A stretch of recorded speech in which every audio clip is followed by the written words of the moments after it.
Sean Brereton with Auto Enthusiast Network. We are here today at Possum Killer Garage, otherwise known as Ricky Neal's place. This is the next step in the Handmade Craftsmen series, and one of the things I thought we would do with Ricky, he's a heck of a painter, been painting for a really long time. But one of the things that he does that's really neat is he makes old vintage signs. Obviously they're not vintage. Vintage signs are super expensive these days, so he makes signs as an alternative. He makes them look all rusty and I mean, they look authentic. They're really neat. So there are signs that you can't get anymore, like Lakeland Dragway or NHRA Safari and stuff like that. So thought it'd be something neat that you guys would like to see how he does what he does. And as a bonus, we also get to walk around his place and see some of the cool memorabilia he has and cars that he has. Really cool stuff. So hey, let's get started. We'll go in now and see what Ricky's up to.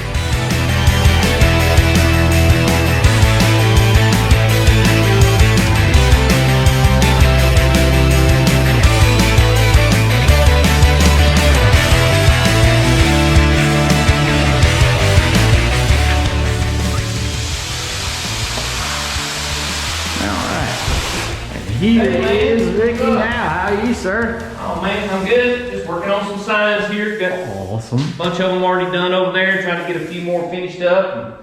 And, got it weathered already, and getting ready to airbrush some rust stains in here, and try to make it look like it's been hanging out on the wall for a bunch of years. Cool. So yeah, use this. It's kind of this a mix I make. I use some.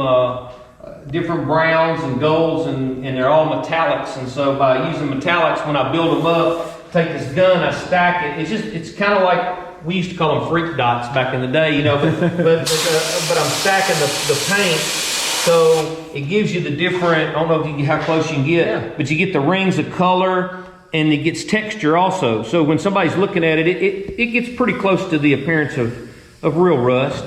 And then yeah, I just use a little touch-up gun. I'm not really an airbrush guy. That's not my thing, but I do a lot with this right here, and then just kind of get it when I get it built up to where I want it, then I just kind of pull me a rust stain down. Well, yeah. Yeah, and it's crazy. It does look so real. Yeah. Just trying to, my goal is to try to.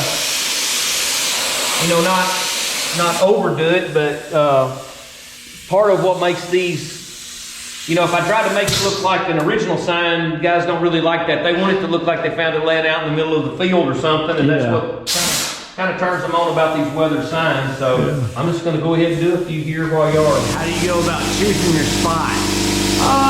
A lot of it is I kind of look like, where I sanded through it and stuff, and I just, I guess you could say it's just kind of something I've gained a feel for. You don't want to overdo it and put way too much rust, but a lot of it's just studying pictures of old signs. Like this one right here, that top edge. Most signs, if they've hung on a building a long time, that's the first place that the paint pops off and it rusts, it runs over the edge and comes down, and then kids throw rocks at them, and that's, knocks a chunk of paint off. So it's just, just studying old signs. It's like we're in that performance there. I've got that one place, like you see here, where like maybe a cable or something's been sitting there vibrating against it for years. So a lot of it just comes from studying, that's when we go out of town on a trip, I look at every sign we drive past, my wife and I, and we take pictures of all of them, and a lot of it is just looking at how the weather affects them and trying to emulate that as close as you possibly can. But as you can see, I'm kind of pulsing the trigger on the gun, and it just kind of stacks these little rings up, but it really emulates the look of rust. I played with several techniques to try to get what I wanted, and this one just seemed to work the best for me. Other guys have different things that work, and for me, this is just a good one. You know, one of the mistakes when I first started doing signs, I would try to make the rust run all the way down to the bottom, and then I started looking at signs, and it don't do that. It stains a certain way, and then it stops. And so, you know, you do them all the way down, then it looks like it's a cage. You know, it looks like bars on a prison or something. So, yeah, it's just those things you learn over time doing stuff, and just trying to give somebody something that looks like what they want. So I'm gonna take this one right here and I'm gonna finish up. This will be my last little, you know, rust run out that I'm gonna call, and get this one going here, and then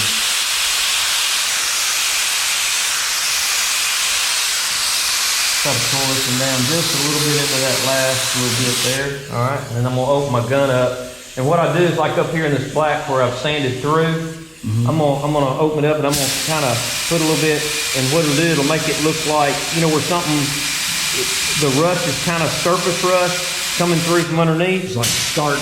Right, yeah, just kind of starting to come through. So by kind of just putting a little bit on top of that white, it gives it that illusion that that's the rust is starting to come underneath, that the paint's getting really, really thin. And so I'll do that. This just pretty much makes it look dirty. It's like it's been laying somewhere and, you know, it just got real dirty, and Man, you're shooting pretty thick there. yeah, part of that's just learning how to know where to go, how far to go now, because I know what it's gonna look like when the clear goes on. And when I clear them, of course I use a satin clear, so they're not a high shine. I'll tint the clear and yellow it. And you don't realize how much that affects the look of the age, but once you yellow that clear, it makes the white look old, and it makes the rust look more burned into the colors. The cool thing about clearing these signs, it gets the finish really nice and even, gives you a nice matte finish, but it also allows you to be able to hang them outside if you want to, and they can endure the weather. So that's why I clear coat, you know, all the signs I do.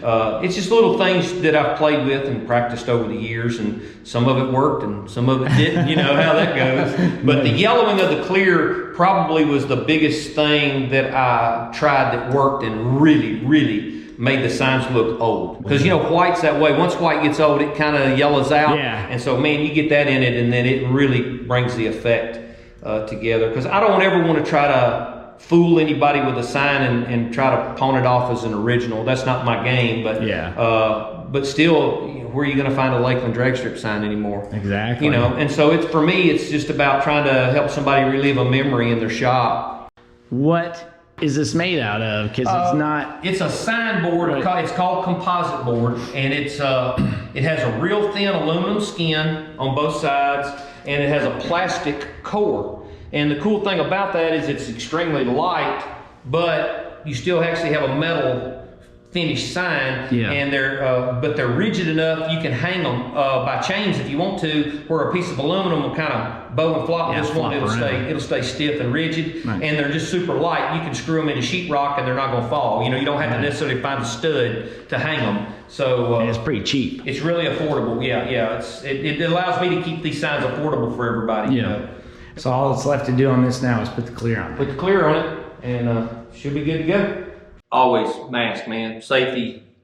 When you get as old as I am, it will catch up with you. Because I'm sure when you were younger, you probably didn't care. You know, we didn't have respirators when I was younger. That was the thing. You know, when I first started spraying, my first job was painting for Econobakes.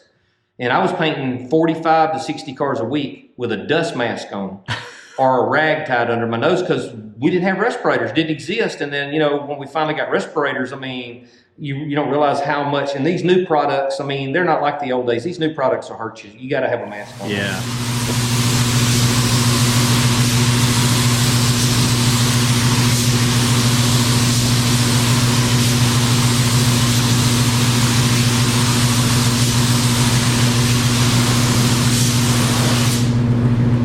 You look at this white now versus that white over there. I don't know if the camera will show it, but I'm sure you can see it with your eye, how it kind of gives it that dingy. Yeah, it has older, a little bit dirtier look to it. Right. We're about ready for our last. Yeah, look, you can see how flat it is now. Much flatter now. You can see. We're gonna throw this last coat of clear on this one and be done with it. You can barely see the lights on the roof in it now.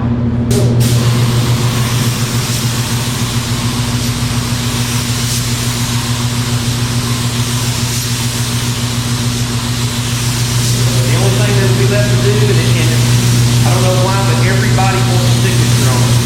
So I have to sign and date everything I do nowadays. You know, Hey, artists have to put I just never saw myself that way. But you know, the first thing everybody asks is, "Did you sign it?" So I just automatically do it now, and it's a real honor to even think that somebody wants your signature. You know, it's hard to comprehend. Yeah. And we were talking earlier that that you take these signs when you guys go to nostalgia races and stuff. Right. And I load my trailer with signs, and that's how we pay our fuel bill going to races. Is I take enough signs to sell to guys, and we pay a lot of our travel expenses to, you know, because if we can cover a lot of it, I mean, if not, it's out of our pocket. So it works out really good for us, and it allows us to do more races per year, covering a lot of the fuel. You know, we would have to cut our racing schedule in half probably if we weren't funding it with a supplement. Yeah, and make it. I mean, God, this thing looks so. I mean, it looks so authentic now. The shot that you did with across the white. Yeah. Like now I see what you're saying. Like you didn't notice it until you put that clear on it, but it really does make a big makes difference. the dirtiness of it come out and show up. Yeah. So neat. I gotta show you guys the Lakeland sign over here. This thing's awesome.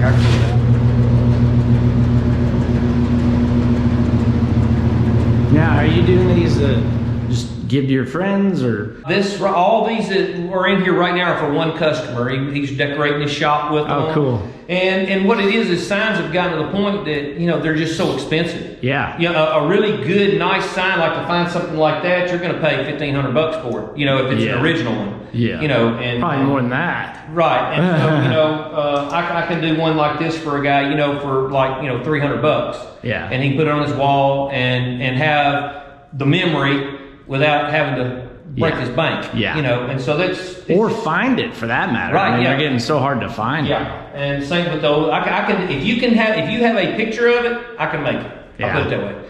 A lot of the old gas station signs, I can't even. I mean, nobody can afford them. Yeah. So I can't even comprehend trying to pay what people are paying for them. Yeah. So it just allows somebody to decorate their shop and have that memory without having to put out that kind of money. That's cool.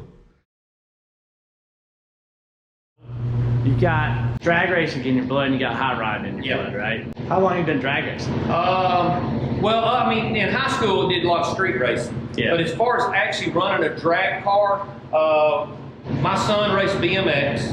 When he turned 14, he wanted something with a motor in it.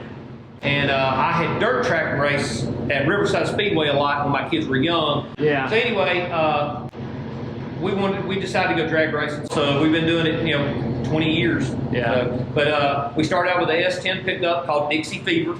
And we run that for, I can't even remember how many years. And sold that. We had two S10s. I was driving one, he was driving one. Yeah. Then I got a 63 Chevy 2 that was called Freebird that still races with the Southeast Gassers now. That's my old race car. Okay. And then stepped out of that, sold all that stuff, and we had a Fiat Altered with a big block in it. We run that a couple of years, and then built a little front engine dragster that I still have with a 6-cylinder in it, and got rid of the Altered. The original owner, or the original owner's, the dad that owned it, the son, hunted us down. It was his dad's original race car, and asked us would we sell it back. And at the time we were thinking about getting out of it anyway, and I didn't want to deny him. I would want it if it was my dad. Yeah. So sold it back to him, and then we bought Dixie, the new Dixie Fever that we'll see here in a minute, and it's a blown Anglia, and we run it with the Southern Outlaw Gassers and the Dirty South Gassers, and it's fun. And right now our goal is we're hoping to step up to a funny car in the next couple of years. So yeah, drag racing, we're just road dogs, man. We like running the road, we like racing, and it just don't never get old for us. Nice. So if anybody's got an old dragster laying around, yeah, we need a funny car that'll certify. Yeah, certified. But we need certified. Yeah, we're in that market. But yeah, it's just it's hard to explain to anybody the feeling I get at the racetrack. I mean, I go through a lot of issues with arthritis like you do and stuff, but man, I can roll in the gate at the racetrack and hear the motors fire up and smell the fuel and the rubber burning, and there's no pain till we leave to come back home. You know, it's just really take 4 days to recover. Yeah, and I'm fortunate that I'm blessed with a wife that understands me and supports our racing, and she'll even remind me sometimes, you know, about races that are coming up. So it's a hard, you don't. Most guys don't get to enjoy that combination. Yeah, right. Yeah. Sales. I started out first at a condo bay. Then I opened my own shop and did that for several years, and I just didn't like the collision business at all. Just didn't work for me. So I sold my body shop and went to work as a salesman, technician, and paint instructor for DuPont. And I worked the Memphis area in about a 150-mile radius of Memphis. For me, it was the dream job. I'd still been there today. It's just the travel didn't work with me as a family man, because I was on the road 5-6 days a week, every single week, because at that time we were changing over from lacquers to base coat, clear coat, and every shop was having issues, and so it was just on the road all the time putting out fires, and it just didn't work for me. But to this day, still, it was my dream job, because I really like teaching people how to do it, you know. Yeah. And I've been, the Lord gave me the gift to understand. I understand how paint works. I know why it comes out of the gun. I understand all the workings of it. So in that respect, I worked there for about 5 years and left, and just went back and opened my own shop back up in the custom stuff. That's all I did, and that's all I've done since. Yeah. But in total, I painted my first car at 14 years old, 68 Volkswagen. With a gallon of John Deere yellow equipment enamel from Central Hardware, and bought 5 rolls of red Cal Custom Pinstriping tape and put flames on it, and never stopped. Just went from there, and I'm almost 59, so I've been doing it 44 years, and never get tired of it. Yeah, never. And as we've seen on the Surfer Girl and well, not Surfer Girl, but on Dixie, which we'll see later. You've done a lot of lace painting and things, you know, the hot rod. Yeah. That was the era I grew up with and what I really wanted to do. Yeah. And so nowadays, not a lot of guys, it's coming back, it's really strong. There's not a lot of guys that understand how to go about the process, and it's part of my history. And the 60s paint era is my absolute favorite. Lace, scallops, flames, you know, the wilder the better, more colors the better. Yeah. So yeah, for me right now, I'm really enjoying the revival of the paint movement that we're in, and you know, I'm not going to say when I'll quit, but I mean I'm ending, you know. So so to end on this note's fun for me. You know, I like shooting metal flake. I shoot a lot of metal flake for guys, but I'm pretty much semi-retired, and so I do what I enjoy. Yeah. Yeah.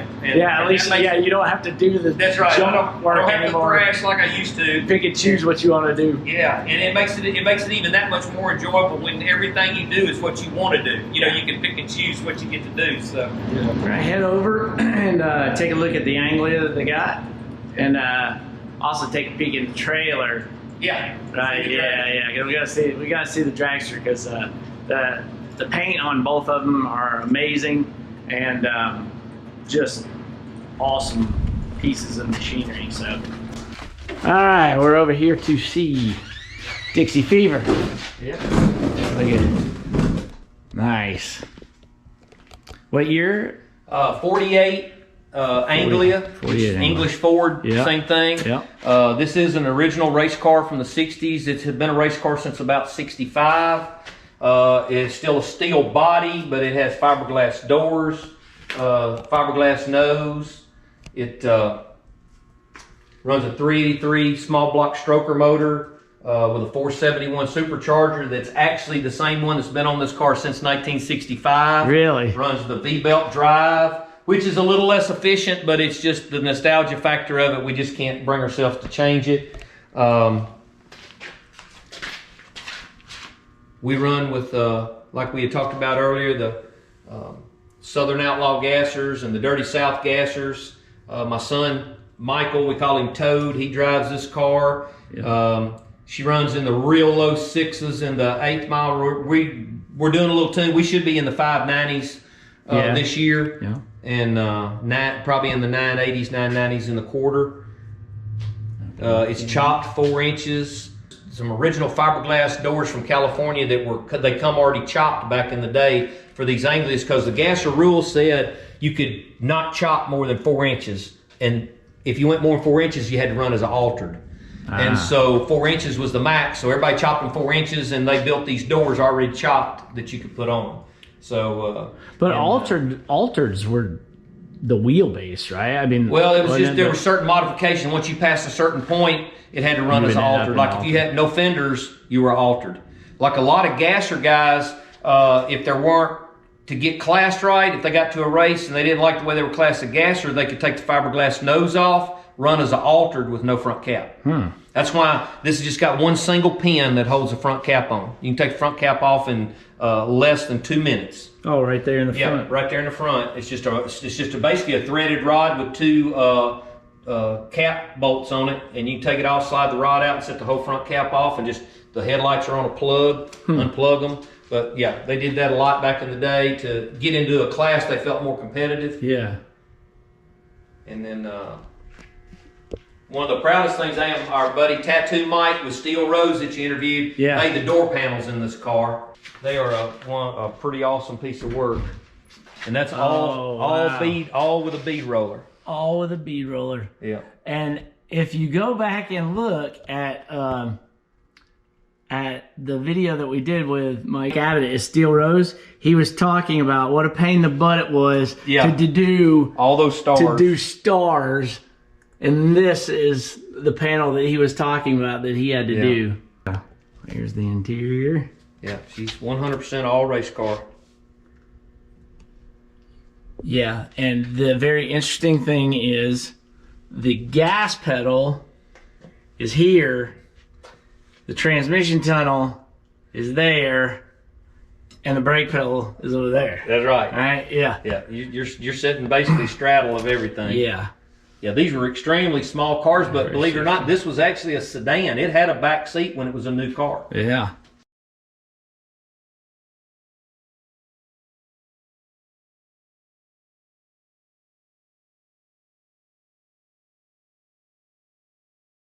That's now, all. Now you guys painted all of this because it was it was just a solid like Corvette red when we got it. Yeah. And we did all the paint work, all the gold leaf, everything we done in house.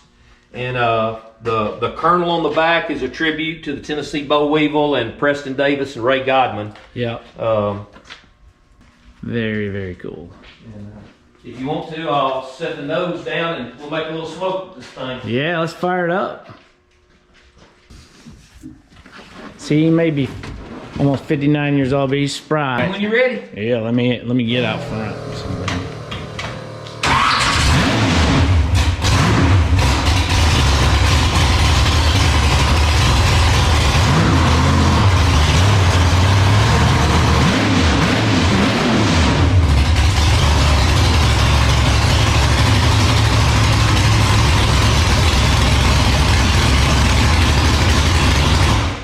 Yeah, say he'll get it. Woo! Man. She definitely makes some noise. Well, my ears are rattling. Yeah. So, explain how you do gold leaf. Is it actually paint or is it's a panel? I'll get a piece and show you. It's actually it's a foil. It's gold.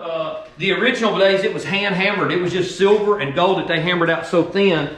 But and this actually right here, this is actually real 24 karat gold leaf right here. But you have what's called sizing, which is basically it's a tight paint, but it's more like a glue. and you brush it down. You can see there's a little bit right there. Let me get a piece of here that's easier to see. And you brush that down and you let it dry to a certain flash point, and then you stick this, you lay this down. You're brushing it on with a glue, or? Yeah, you like that area there. You brush all the design in with it's a paint, but it's more of a glue. It's clear. You brush it all on there, and then when it gets really tacky, then you stick this to it. Okay. And then once it sticks down, you burnish it. Take a piece of this paper right here and you rub it and get it really smooth and slick. And then clear it. Now this right here, I actually cleared into the whole paint job. But if you have a car that's already painted, then you brush a clear on top of it. And then in most cases like this, you lay a pinstripe around the edge to seal that edge down so that, you know, the elements can't get under it. That's called variegated there, which has the different colors in it. Oh, okay. So that's all right. And then the way they create that is they take a sheet of this right here, and they run it over a flame. Just like when metal gets hot, it rainbows. Depending on how hot the flame is or the pattern of the flame, it creates different colors in the gold. Some of it's more blue, some of it can be more red. And then if you look on the doors have a different lead. This is called Starburst. And if you look, they put the flame in the center so it looks, you know, so you can get all different colors. And then right down the center of the grill is actually copper leaf. Oh. Down the blue there, this is actually copper. That's cool. So it's a pretty easy process once you get used to the glue and everything. The hardest part on gold leaf is when you want to engine turn it, because you have to catch it at just the right window so that the glue underneath is still soft enough to let you swirl it. Yeah. But it's not. What do you swirl it with? Because it's so thin. A velvet. Oh, really? Yeah, use a velvet. Some guys now with the new sandpapers, some guys use like a 3,000 or 5,000 grit, the foam sandpaper pads. Yeah. They'll take those and put them on the end of like a thread spool and do it. But yeah, it's got to be really, really soft, and you got to be really gentle or you'll tear it, you know. Yeah. Wait, we gotta talk about the belts. We gotta talk about the belts. All right. So this is another thing that just this showed the artistry of what Ricky can do. So he came up with this idea a couple years ago when he and one of the other gasser guys were going back and forth. Right. And so they started talking trash to each other on Facebook. Yeah. And started going back and forth, kind of like the wrestling days. And it started out, he has a Willys called Dixie Flyer. Yeah. We have an Anglia called Dixie Fever, and it always become like a trash talk battle. We're great friends, but it was like, you know, who's the king of the Confederacy here? And so it just kind of got in my head, and I said, you know, man, this would be a cool little match race deal to do one weekend. And I come home, and I used to work in the conveyor belt business for a while, and so I took that thought process of how could I make a wrestling belt affordable that we could use. And so we actually took conveyor belt material, and I cut it like an old wrestling belt, and then printed decals and put them on there, and we made a wrestling belt. And I made one called King of the Confederacy Heavyweight Champion, and we put our sideburns up and had a hair match and raced for it. And of course, he got to make the rules because our car was faster, and I had to drive, not my son. And anyway, I got snookered and lost my sideburns. So, but yeah, it's become now everybody wants to win a belt. It's pretty cool. It brings back the old memories of wrestling days. Yeah. And it's a cool trophy to have that's not just a regular old trophy. It's not a regular old trophy. Yeah, so it's really cool to have. And, you know, I fix them up where they have Velcro on them, so you can actually put them on and wear them around the track, you know, so. That's awesome. Makes it kind of cool. So, yeah. So basically, the day of the victory, everybody gets to wear their belt around, like, you know, Jerry Lawler or Jackie Fargo. And these are actually you did these for these are for the Gasser Palooza race, the end of May down at Battlefield Drag Strip in Mississippi. We got, I think there's 7 of them here for all the classes, and we're having a wheelie competition, and then there's they're going to run a quick 16 event. So yeah, it's we made the belts for those. Nice. And it's just a fun way to have fun. Yeah. and it's on. Yep, let me move these. This is cool. belonged to my friend Blue, who we talked about earlier, who passed away. This was his pinstripe box that he used. He had it made in the mid-70s. The little handles are feet. If you look on the end, you know, he was Bluefoot. Oh, they sure are. Yeah, and it had, he really thought it out when he made it. It's got, you know, drawers for all my brushes, you know, just all your tools, and then all your paints down here in this bottom drawer, you know, just all the stuff. But it's compact, you can take it all with you. But when he passed, he left this to me, and the lid was missing. He had ripped it off at some time in the past, and so I reproduced the lid, and then on the front door I made a tribute to him, and then on the top I've got, you know, my name on top. So, yeah, how cool is that? It just this probably means more to me than any tool I own in that I have. It's just and these brushes right here, this compartment and this compartment, those were Blue's brushes, and I won't take them out of the box. I leave them in there. I keep them oiled up, and I use them every now and then. He didn't use the same style I use brush, and so, but I still use them every now and then when I can, just for the memory of using them. And then about half of these brushes here, a good friend of mine, the people that taught me the sign business and pinstriping, Jimmy May and his dad Ed May had a sign company called Service Sign Company in Memphis at 2nd and Vance, and I worked there for about 2 years. And when his dad Ed died, Jimmy got out of the sign business, but he come by here one day and brought me all of his dad's brushes and some paint and stuff like that. Neat. And I use these brushes all the time, but those were Mr. Ed's brushes. So just there's a lot of sentimental things in this box to me that just, there's no money can replace it, you know. You are definitely a car guy. Everything's sentimental, and you got to hang on to everything, you know. Everything's sentimental, man. That's so funny. But here's an original. Oh, look. Artwork. His invoice pad. That's awesome. So it's just I get extremely sentimental about anything automotive history wise, especially if it's local. Yeah. If it's local, man, it really gets to me. So more junk. This is pretty nasty over here right now. More junk. This is my wife's car that I built for her.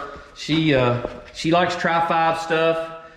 It's really dirty from sitting in here. 55 Oldsmobile, but my wife is a huge I Love Lucy fan, and so the whole interior was designed for her. I built it with an I Love Lucy theme. That's awesome. And she named the Mexican blankets. Yeah, she named the car Lucy, and it's an original Rocket 88 car. It's all original, other than the paint work. It's still got the V8 Rocket 88 Oldsmobile engine and everything in it. Tell us about this the mirror. The mirror. This is really cool. This is something that it's called a passing eye mirror. These were kind of big back in the 50s. They were put out by like J.C. Whitney and I think one other company. And it was back before we had the interstate system. And these were designed when you're going down a 2-lane road and you got behind a truck or something you couldn't see around. It allowed you to look into this mirror and look to the other lane at oncoming traffic. And if you're sitting still in the car, it really works. You can look over about 6 or 7 feet over, but when you're moving, your brain just don't want to process it. And a lot of people got hurt with these and they stopped making them. Yeah. And but it'll make you sick at your stomach trying to, because your brain tells you you're looking in reverse when you're actually looking forward, and it's hard to get used to. I can't imagine what that's. Yeah, it's a weird sensation, you know. Yeah. But they're really cool pieces. They're hard to come by, and it just makes a neat talking point. Yeah, so there's a mirror on the inside, and then a mirror on the outside. And you can adjust them to see around anything. It's amazing. Wow. It just don't work moving. That's funny. One of the coolest Winston drag racing signs, like that is an actual banner, y'all. Come off of the World Finals at Pomona, 77. 77. And then my funny car body. So that it's not an original Jungle Gym car, right? But I have finally found it was called the Gray Ghost. and I have documented all the history of the car, and I'm actually fixing to pull this body down and repaint it like it originally was as the Gray Ghost. And I've got an old funny car chassis we're going to try to piece together and get a rolling chassis under it so I can display it. This body's just too brittle. It's too old and too brittle to try to race with anymore. And it's been on fire a couple of times. You can see some waves in it where it's been patched a lot on the inside, but it's complete. And I know the history of it. That's really cool. But it took me about 15 years to find the history. So and it's a Firebird. It's right? a Firebird. It's a 70 Firebird. 70 Firebird. And where did the Gray Ghost run? Was it? It run more up through the Midwest, up through Indiana, Ohio, Iowa. Over on the East Coast some. It was strictly a match race car, but it was a really well-known match race car. And the guy was a Pontiac guy. He runs several Gray Ghosts. He started out, he actually had a 66 GTO funny car, and then this was his last funny car. And but he was always Pontiac powered. He run nitro Pontiac motors until the very last year, and he run a nitro Hemi in this car the last year. Bet that got expensive, dude. Yeah. And the guy's still alive in Florida that owned the car. Oh, that's cool. So this old go-kart, thing. a buddy of mine, I got it from him. This was supposedly owned by a car dealership over in the Carolinas, and they rode kids around in a parking lot. It was kind of built to look like a 59 Ford or a Thunderbird or something. Yeah, look at this. And then the wooden go-kart, a man up in Missouri that's good friends with David Tanner, a guy we race a lot. Yeah. We were over at his house looking at his hot rods, and my wife spied this. And got to talking about a guy that was an aircraft mechanic, built it, and he said, my kids rode it for years. Long story short, he said, it's just gonna sit out here and rot. If you want it, you can have it if you'll restore it. So we're fixing to start a restoration on this. That's funny. And it's got handlebars. Yeah, got handlebars and a motorcycle throttle. Wow. It's pretty cool. Nice. And the spindles are actually just black pipe with reverse threads. Oh, sure is. Look at that. Yeah. Homemade spindles. Wow. It's really neat. I mean, it's almost like a piece of folk art. Yeah. So that's cool. We're gonna try to repair the wood and get it painted, and just the motor still runs. So we're gonna try to just get it. I want to ride around a little just to prove it runs, but we're gonna put it on display. Yeah. I'm gonna put it over there in the building. Nice. And then. Yep. Yeah, man. Well, this is just lifetime collecting junk, I guess you could say, and keep some of my more treasured cars in here. This 35 Ford belonged to a friend of mine named Glenn Grant. This car was actually raced at Lakeland Drag Strip here in Memphis, mid 50s to late 60s. He bought it in 1972, drove it his whole life as his daily driver, and when he passed away, I purchased it from his wife about 3 years after his passing, and my son and I went through it, and it's just a real sentimental car. It is a true blue gasser. Yeah, it is. Still got all the aluminum floorboards and everything in it. Look at all when it was, the when it was raced. It's a really cool car. Oh, I like it. We drive this car a lot. We put a lot of miles on this car, and love the seats.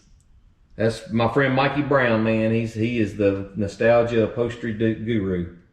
Got the little A model up there, which is a car that I personally built from the ground up back in the mid 80s, and sold it because the family got too big, and we were able to get it back 22 years later. We just finished a total restoration on it. Less than 6 months ago it was finished, and plan on making a lot of runs with that this summer, man. Gonna get to enjoy that car again. If I remember correctly, wasn't a donkey or something tied to this? Yeah, I was sitting in the guy's backyard with a donkey tied to it, so he was using it as a hitching post. But yeah, really glad to have this car back. And then this little car was one I built for my dad and give it to him for his 60th birthday. And he's gotten old enough he don't drive it anymore, and so it just stays down here, and I take it for a ride every now and then. And yeah. Everything else in here is just stuff that I've collected over the years. I love hubcaps. That's why you see so many hanging on the wall. The Shoney's Big Boy is a memory of my grandfather. He worked for Shoney's for a lot of years as a maintenance man, and I just wanted the Shoney's Big Boy. It's kind of like my grandpa being here with me all the time. And anybody who watches this is going to be wanting to know how much they can buy that for. I could have sold it 100 times, but it's not for sale. And I got me a little Floyd's Barbershop set up in there. My dad owned that barber chair. He wasn't a barber, but it was just a piece of antique that he owned for years, and he passed it to me a few years back, and so I built this little barber shop around it. And what was this shop? You bought this? When we bought this property, the people that lived here built restaurants and stuff for a living, and this was their office building. It kind of had a conference room and stuff out here, and these were offices, and it's got a full kitchen in it. It had a break room and everything, so it's perfect for what we do, because we have little get-togethers down here. You know, we can hang out and a little information. The skee ball machine is from Liberty Land here in Memphis. It's one of the actual machines. Still works. Still spits out tickets. And this pool table was from the recreation hall here in South Haven that I shot pool on in high school. So a lot of stuff I collect is just sentimental stuff to me. I'm not really, I mean, of course, anything automotive, but other than that, a lot of stuff is, if it's got a memory attached to it, you know, I like to try to collect it and hang on to it and preserve it. And I'm really into trying to preserve the local history if I find a piece of that, you know, for sure. All those trophies up on the wall, those were actually won by my friend Glenn Grant that owned that 35 Ford, but they were won with a Henry J that he raced. There's actually a trophy up there that's from the grand opening inaugural day race at Lakeland Drag Strip. Wow. There's trophies up there from Pickwick Drag Strip, Collierville Drag Strip.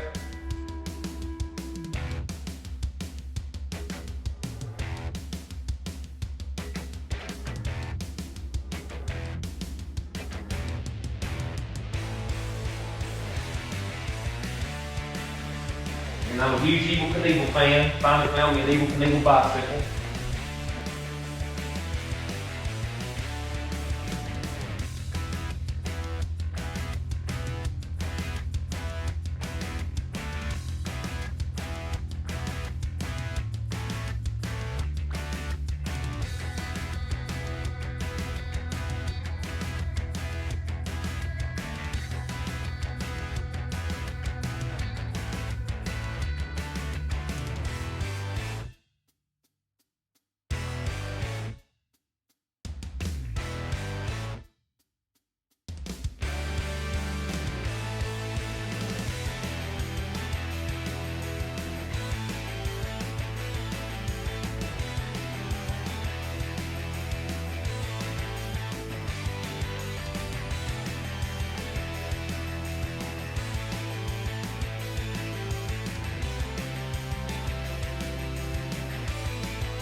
So this is my wife's piece that she always wanted a phone booth. When she was in high school, she was in the band. She lived kind of out in a real rural district. And so when they would get through a band practice, there was a phone booth in the parking lot, and they would all go hang out at the phone booth, call their parents to say, hey, we're through a band practice, and they had all wrote on the phone booth. So we let everybody that comes here sign the phone booth, and it's just kind of my wife's way of reliving some memories of her high school years. We got signatures from Canada. People been here from Canada, California, Missouri, Iowa. So we get a lot of visitors down here, more than I would have ever dreamed of, you know. And that's all due to Facebook and the internet. People follow us with our race car, and when they're in town, they want to come by and see the place. This wall here we call the Blue Wall. This is the tribute to my friend Blue. When he passed, he left me some of his personal items and all of his pinstriping tools, which mean more to me than anything. And so this wall's a tribute to him. Pictures of his Pro Street Mercury he had back in the day. And by the way, we are still looking for this Merc. So if anybody has ever seen this Mercury, we are on the lookout for it. Yeah. It had a blue jean. It had a Levi's blue jean interior. Yeah, Levi's blue jean interior in it, and and Blue was looking for it before he passed, and no luck on it so far. But definitely a pretty iconic car with the stacks and all that. So I'm sure it's probably changed now, but with the Pro Street, it should be easy to remember with the Pro Street look and the blue jean interior. Yeah, but exactly.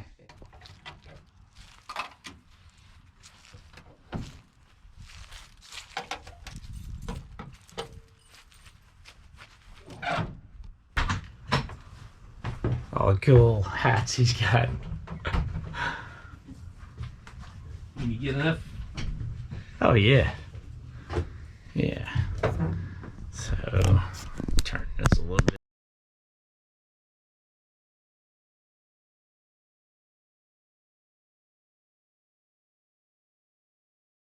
It's going to be probably a little better than 270 cubic inches when we get done with it. Yeah. And I've got a rare Sissel head, K Sissel. They were big 6-cylinder guys. And I found an original NOS Sissel head in the box, never been bolted to an engine. And those heads are an instantaneous 100 horsepower when you bolt them on. I mean, they're that good. And so we've got a Sissel head. We're building a whole brand new motor, top to bottom. We're going to be about 11-to-1 compression. We're going full roller cam. So we're going to double the horsepower we're turning right now. And a blower. And a blower. Yeah. We're going to run it probably for about 6 months with a 4-barrel carburetor, so we can get a good baseline on the tune-up, get everything where it needs to be, chassis-wise set up, and then put the blower on it. I'm afraid if I go blower too quick, we'll never get a handle on it. So, so. Where'd you get this groovy carpeting? Is it out of a casino? Yeah, it is.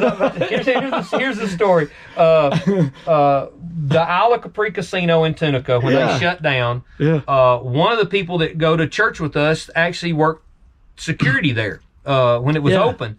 Well, our church where we go was needing carpet for the lobby, and he says, "Hey man, I can probably get this carpet if y'all don't mind using carpet from a casino." And I preached like, "Who cares?" So they give us all this carpet and carpeted our whole church. So when I got ready to do the trailer, I wanted something really wild that hid dirt and stuff and everything. So I called our maintenance guy, Charlie, and I said, "Hey man, are there any scraps of that carpet?" He said, "Man, there's all the scraps, just come get them." So we went up there and carpeted the inside, and it's extremely high-end carpet too. It's got a moisture barrier under it. Yeah, sure. It's made for all that foot traffic and spilling stuff people on it. spilling stuff. Yeah, and so it worked out, and it just looks cool. But the main thing, it just hides so much dirt. Yeah, it works great. Yeah, it hides everything. Jeez. Yeah, so it's Isle of Capri, man. So don't want to get too drunk and come in. No, it'll make you dizzy.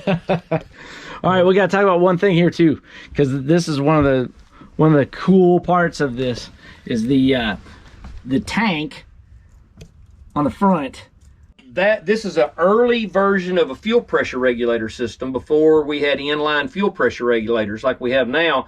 They would feed it into the float of this bowl, and it would open and close the fuel flow. Yeah. And so it was just a real early version, and of course I've got it bunged off now. But it was just a neat piece to run. It's a conversation piece, but you just don't ever. It's the first one I've ever seen in my life. Yeah, me too. Yeah, I've never seen anything like that. But it's an authentic Ilco unit. It was made that way from Ilco, and it's got an SPE front end. That's an exact copy of the same front end on the Tennessee Boll Weevil fueler. I like the valve covers are really cool too. They still. These you can actually still get the valve covers. Yeah, they're nice. I wish you guys could see this thing in the full sun too, because this paint is amazing on this car, and it really shines in the sun a lot. And if you want to see the feature on this, it was Old School Rods magazine. Yep. I shot the photos for it, and Keith Harmon did the article on it. But very cool, very cool. What's the color? It's the base color under the metal plate is called Durango Copper Pearl, and then it's got apricot metal flake on top of that, and then this is root beer candy on the lace panels, and then gold variegated leaf border in it, and then this is all copper leafing on the scrolly stuff. Too cool. Well, Ricky, thanks, man. Thank you so much for for showing us around and everything. We've had a great time out here. It's been cool to see your man cave and all your stuff, and definitely doing what you do. You know, I know you're one of the most fantastic painters I know around, and one heck of a guy. So it's been a real pleasure to be able to come out and just hang out with you and see what you do, man. Man, I appreciate it, brother. I mean, I've been blessed my whole life to get to do what I love to do, and if I had anything to say to anybody out there, if it's your dream, man, live it. Don't give up on it. You might fail a bunch of times, but just don't give up, man. It's the payoffs are definitely worth it. No doubt, no doubt. Well, thanks again, and remember, everybody, check back with Auto Enthusiast Network on YouTube, on Facebook, and also on my website, autoenthusiastnetwork.com. And we will have some more of these Handmade Craftsmen series coming soon. I'm looking to do some an interior and some lead work and things like that, so should be kind of cool. So make sure you subscribe to the channel and like it and share with your friends.